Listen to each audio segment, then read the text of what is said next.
আজকে আপনাদের ঘুরে দেখাবো আম্মান সিটাডেল মানে কেল্লা। জর্ডানের রাজধানীর আম্মানের কেন্দ্রস্থলে অবস্থিত একটি প্রত্যান্তিক স্থান। এই সিটাডেল মানে এই কেল্লার অনেক মহান সভ্যতার দখলে একটি দীর্ঘ ইতিহাস রয়েছে এবং নিওলিথিক যুগ থেকে বসবাসের প্রমাণ পাওয়া গেছে এখানে। সব কিছু আজকে তুলে ধরবো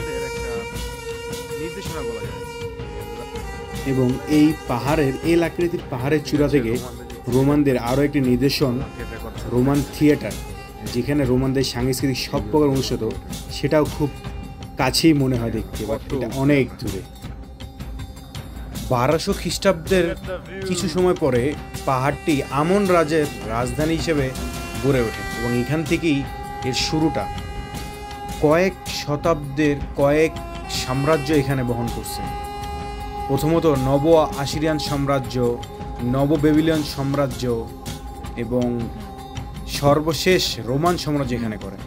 এবং এটা হচ্ছে, এই নিদর্শনটা হচ্ছে উমাইয়াদের একটি মন্দির, হারকিউলাস মন্দির নামে পরিচিত ছিল এখানে, এবং এই মন্দিরের অংশবিশেষগুলোই এখনও রয়েছে এখানে। এবং উমাইয়াদের সভ্যতা জাতির পরে পতনের একটি সময় আসে এবং 1877 সাল পর্যন্ত বেশিরভাগ সময়ের জন্য এই প্রাক্তন শহরটি ধ্বংসাবশেষের একটা পরিত্যক্ত স্তূপভাবে পরিণত হয়। শুধুমাত্র এখানে বেদুইন এবং মৌসুমী কৃষকদের দ্বারাই তারা ব্যবহার করে থাকতো, কারণ তখন এখানে আর বাসযোগ্য ছিল না। আম্মানের এই দুর্গটিকে বিশ্বের প্রাচীনতম অবিচ্ছিন্নভাবে বসবাসকারী স্থানগুলোর মধ্যে বিবেচনা করা হয় ঠিক তখন থেকেই। ঐতিহাসিক স্থাপনা, সমাধি বা খিলান বা দেয়াল এবং সিঁড়ির কোনো আধুনিক সীমানা এখানে নেই। পাশাপাশি আশেপাশের জমিতে এবং আম্মান জুড়ে যথেষ্ট প্রান্তিক সম্ভাবনা রয়েছে।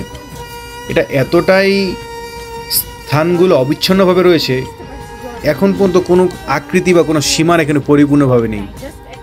যেমন এটা যেরকম কোনো একটা কেল্লা বা তাদের এখানে যে বসবাস করতো, তাদের যে বসবাসের যে চিহ্নগুলো এতটাই পুরনো হয়ে গেছে, সেই আকার আকৃতি এখন সেটা ধরে রাখতে পারেনি। যতটুকু আছে ততটুকু আপনাদেরকে দেখাবো আজ। উমাইয়াদের যুগে সাইডের প্রধান ধ্বংসাবশেষ হলো হারকিউলাস মন্দির, এবং এটি বাইজেন্টাইন গির্জাও ছিল এক সময়। মানে যতটুকু সাম্রাজ্য চেঞ্জ হয়েছে, এরা এদের আকৃতিগুলো বা কেউ গির্জায় পরিণত করছে, কেউ এটা মন্দিরভাবে ব্যবহার করছে, এবং কেউ আবার উমাইয়াদের প্রসাদ হিসাবে কেউ ব্যবহার করছে। জর্ডানের প্রাত্যন্তিক জাদুঘরটি এবং 1991 সালে মানুষের উপর নির্মিত হয় এবং যদিও দুর্গের প্রচারগুলি সাইটের কেন্দ্রস্থলকে ঘিরে রয়েছে। আর এই কেল্লার মধ্যে যে আমার এতটাই ভালো লাগতেছিল, এখান থেকে ডাক দিলে ভয়েসটা এতটাই ভাবে মানে এই কেল্লার বাইরে যায় না।